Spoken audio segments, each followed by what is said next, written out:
గ్రహ సంబంధంగా వచ్చేటువంటి చెడు ఆగిపోతుంది. అంత విశేషమైనటువంటి మంత్రం మృత్యుంజయ మహామంత్రం. అంతేగాక మన నిత్య దినచర్య ఏదైతే ఉందో ఆ దినచర్యలో మనం చేసేటువంటి పనులన్నీ కూడా చక్కగా సజావుగా సాగటానికి, తామరాకు మీద నీటి బిందువులాగా దేనికి అంటకుండా ముట్టకుండా మనసుని ప్రశాంతంగా అట్టిపెట్టుకుంటూ భగవంతుడి మీద స్థిరమైనటువంటి చిత్తాన్ని నిలిపి మనకు ఉండేటువంటి బాధ్యతలన్నీ కూడా సక్రమంగా నిర్వహించుకోవడానికి కావాల్సినటువంటి ధైర్యమును, స్థైర్యమును, తుష్టిని, పుష్టిని కూడా ఈ యొక్క మృత్యుంజయ మహామంత్రమే మనకు కలగజేస్తుంది. అందుకనే ఈ మృత్యుంజయ మహామంత్రం చాలా విశేషమైనటువంటిది. రోజు మృత్యుంజయ మహామంత్రం జపనలు చేయలేనటువంటి వారు కనీసం జన్మ నక్షత్రం ఉన్నటువంటి రోజునైనా సరే ఈ మృత్యుంజయ మహామంత్రాన్ని జపం చేయాలని చెప్పని శాంతి కమలాకరం వంటి గ్రంథాలు మనకు తెలియజేస్తున్నాయి. అంటే ఉదాహరణకు ఎవరైనా సరే విశాఖ నక్షత్రం రోజు పుట్టారనుకుందాం. ఈ విశాఖ నక్షత్రం ఏమవుతుంది, 27 రోజులకు ఒకసారి వస్తూ ఉంటుంది. అలా 27 రోజులకు ఒకసారి వచ్చేటువంటి విశాఖ నక్షత్రం ఉన్నటువంటి రోజునైనా సరే వాళ్ళు ఈ మృత్యుంజయ మంత్ర జపాన్ని చేస్తూ ఉండాలి. అంటే వారి జన్మ నక్షత్రం ఉన్నటువంటి రోజున కనీసంగా చేస్తూ ఉండాలి. అలా చేస్తూ రావడం వల్ల శివానుగ్రహాన్ని మనం పరిపూర్ణంగా పొందడానికి కానీ ఆస్కారం ఏర్పడుతుంది. అసలు మృత్యు అంటే ఏమిటా, తిరిగి మళ్ళీ ఈ భూలోకంలోకి రావాల్సినటువంటి అవసరం లేకుండా పరమాత్మలో ఐక్యం చెందడం ఏదైతే ఉందో, మోక్షం ఏదైతే ఉందో దాన్ని జయించడానికి కావాల్సినటువంటి సామర్థ్యమును, జీవబ్రహ్మైక్య జ్ఞానమును కలగజేసేటువంటిదే ఈ మృత్యుంజయ మహామంత్రం. అటువంటి స్థితినే మృత్యురాహిత్య స్థితిగా, పునరపి జనలేనటువంటి స్థితిగా మన వారందరూ కూడా మనకి తెలియజేసి ఉన్నారు. అంతటి మహత్వపూర్ణమైనటువంటి విశేషమైనటువంటి ఆ మృత్యుంజయ మహామంత్రాన్ని శ్రవణం చేద్దాం. పరమేశ్వరుడి యొక్క పరిపూర్ణమైనటువంటి అనుగ్రహాన్ని పొందుదాం. యజామహే సుగంధిం పుష్టివర్ధనం ఉర్వారుకమివ బంధనాత్ మృత్యోర్ముక్షీయమామృతాత్ త్రయంబకం యజామహే సుగంధిం పుష్టివర్ధనం ఉర్వారుకమివ బంధనాత్ మృత్యోర్ముక్షీయమామృతాత్ త్రయంబకం యజామహే సుగంధిం పుష్టివర్ధనం ఉర్వారుకమివ బంధనాత్ మృత్యోర్ముక్షీయమామృతాత్ త్రయంబకం యజామహే సుగంధిం పుష్టివర్ధనం ఉర్వారుకమివ బంధనాత్ మృత్యోర్ముక్షీయమామృతాత్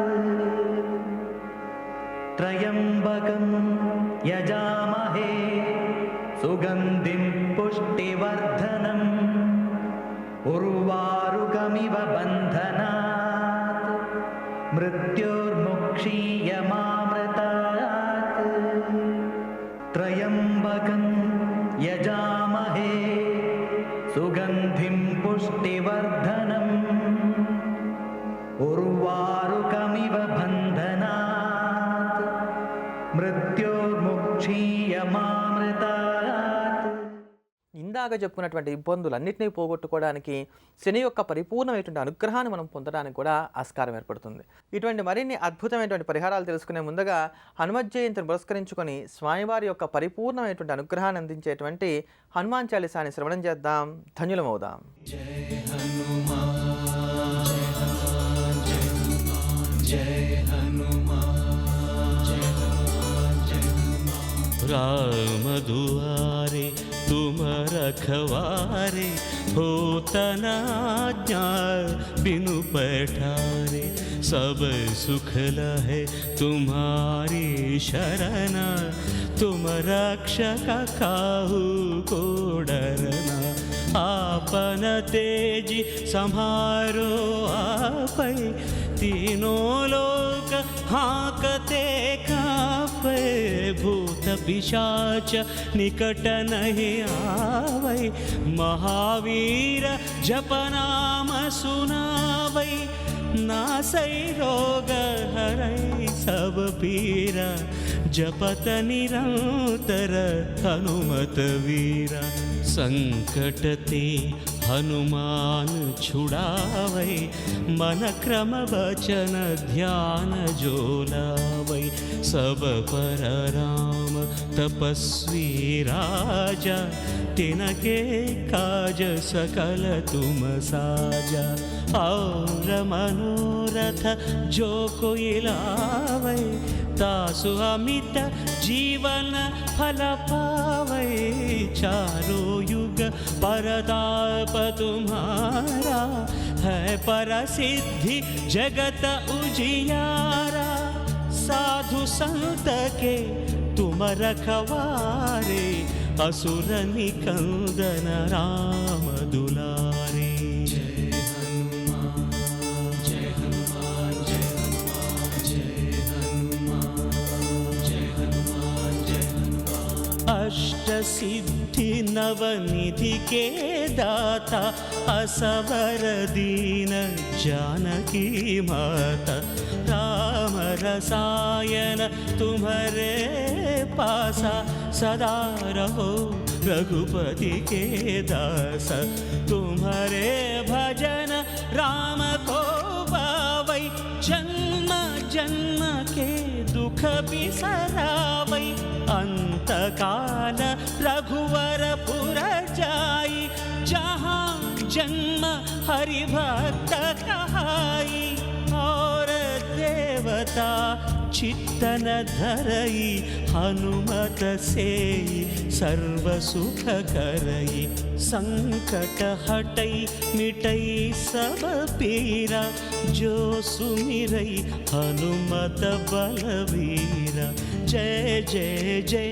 हनुमान गोसाई कृपा करो गुरुदेव की नाई यह शतवार पाठ कर जोई छूट ही बंदी महासुख होई जो यह पढ़ई हनुमान चालीसा होय सिद्धि साखी गौरीसा तुलसीदास सदा हरि चेरा की जयनाथ हृदय मह डेरा। राम लक्ष्मण जानकी जय बोलो हनुमान की।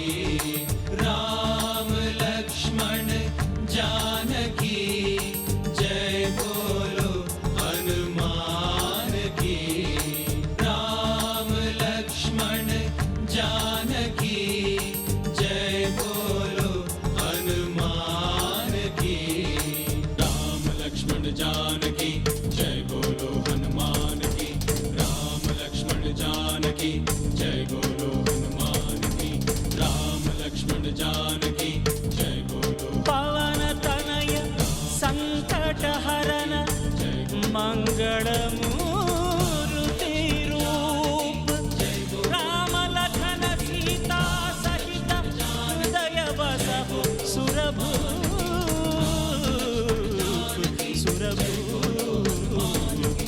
इति श्री हनुमान चालीसा।